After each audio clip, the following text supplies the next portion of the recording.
from the depths instant tutorial.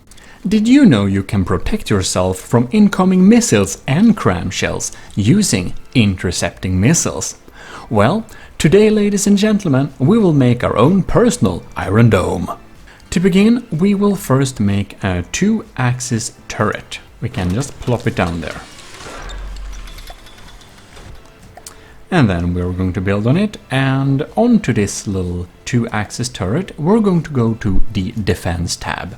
Onto the Defense tab you have Close-in Weapon System, CIWS, all-in-one CIWS, so we can have the receiver and failsafe and stuff like that included. Behind the CIWS we're going to add one of these, a missile controller. Behind the missile controller we should add one of these, staggered fire thing, so it's connected up.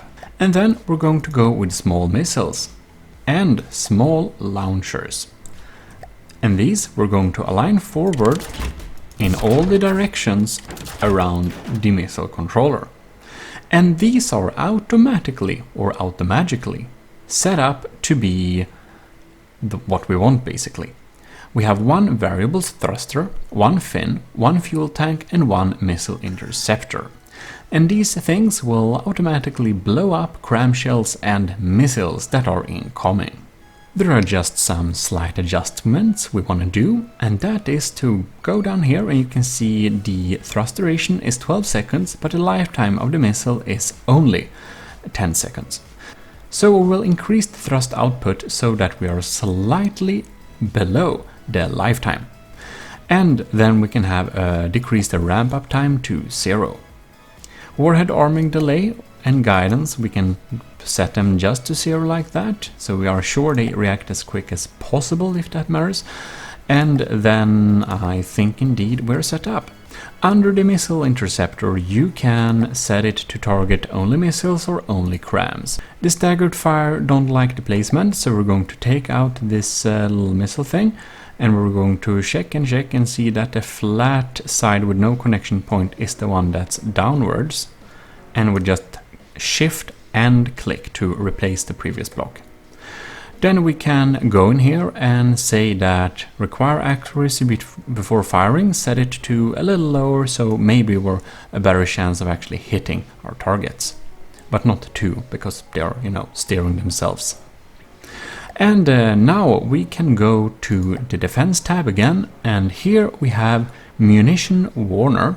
And this thing spots missiles and CRAMs and stuff.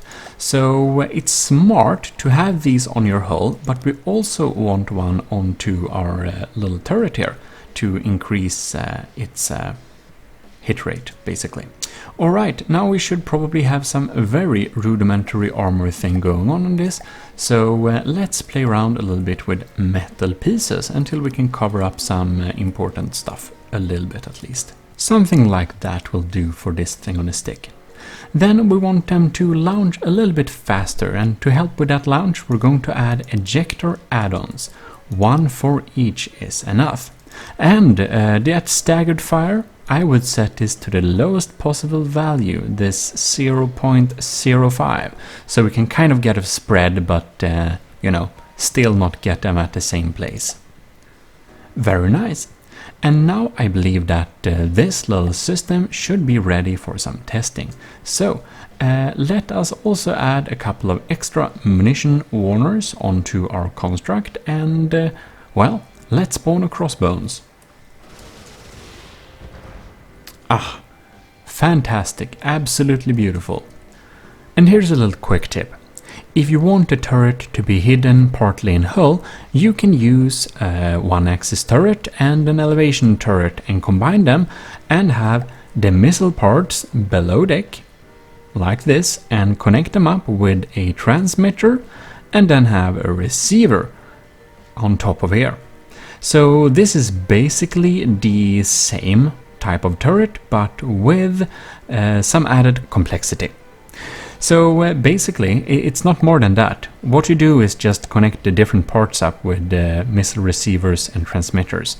And this particular part of the elevation turret here might say it's not controlled by an AI, but this thing is controlling this block, which means that this block is controlled also, just so you know. And this allows you to have a lot more armor onto your anti-CRAM and missile turrets, which can be quite nice. Just a little quick tip for you. And of course, one of these will never get all of them, but they will be able to get a lot of the targets out of the air. So having a couple of this onto your battleships or something like that will keep you pretty safe from CRAMs and missiles. In any case, I hope you think this little tutorial have been useful, and if it was, please leave a like, because we are making more instant tutorials. A lot of them actually. So, see you in future videos. This is Jimodism, and we're signing out.